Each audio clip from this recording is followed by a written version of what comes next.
আসসালামু আলাইকুম রাহমাতুল্লাহি ওয়া বারাকাতুহু। সুপ্রিয় সম্মানিত দর্শক শ্রোতা, আশা করি মহান রব্বুল আলামিনের দয়ায় আপনারা সকলেই ভালো আছেন।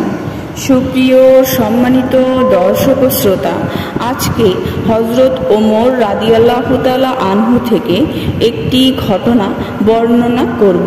ঘটনার শিরোনাম হচ্ছে হায় ওমর, হায় ওমর, হায় ওমর। সুপ্রিয় সম্মানিত দর্শক শ্রোতা, আপনাদের নিকট অনুরোধ থাকবে ঘটনাটি শেষ পর্যন্ত শোনার। একবার হযরত ওমর রাদিয়াল্লাহু তাআলা আনহু নিজের চাদরটি মাথার নিচে রেখে মসজিদের মেঝেতে শুয়েছিলেন। এমন সময় তিনি শুনতে পেলেন বাইরে কেউ বলছে, হায় ওমর, হায় ওমর। ওমর রাদিয়াল্লাহু আনহু দৌড়ে মসজিদের বাইরে এলেন। দেখলেন তার চিৎকারে লোকজন জড়ো হয়ে গেছে।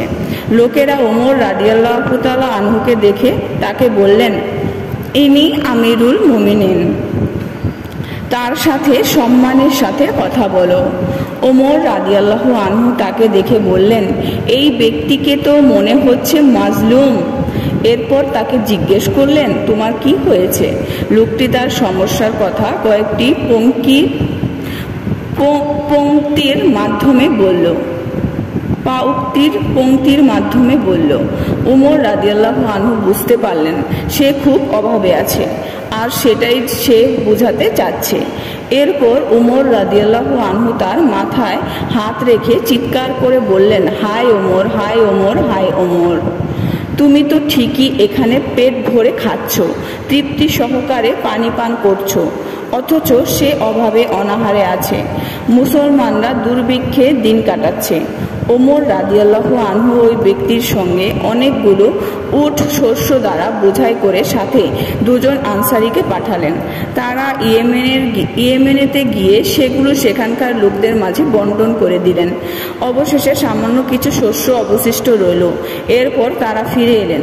পথে তারা একজন ব্যক্তিকে দেখলেন, সে নামাজ পড়ছে। হঠাৎ লোকটি নামাজ ছেড়ে তাদের কাছে দৌড়ে এলো, বলল, তোমাদের কাছে কিছু আছে?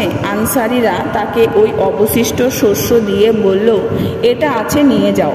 আর দ্রুতই ওমর রাদিয়াল্লাহু তাআলা আনহু তোমাদের জন্য খাদ্যশস্য পাঠাবেন।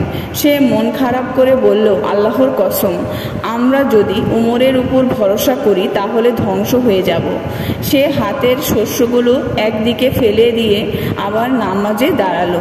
নামাজ শেষে সে হাত উঠিয়ে খুব আকুতি মিনতি করে দোয়া করতে লাগলো। তার দোয়া শেষ হতে না হতেই বৃষ্টি শুরু হয়ে গেল। সুপ্রিয় সম্মানিত দর্শক শ্রোতা, আজকের ঘটনাটি এই পর্যন্তই। ঘটনাটি যদি ভালো লেগে থাকে অবশ্যই চ্যানেলটি সাবস্ক্রাইব করবেন, লাইক করবেন, কমেন্ট করবেন এবং বেশি বেশি শেয়ার করে দিবেন। সবাই ভালো থাকবেন। আল্লাহ হাফেজ।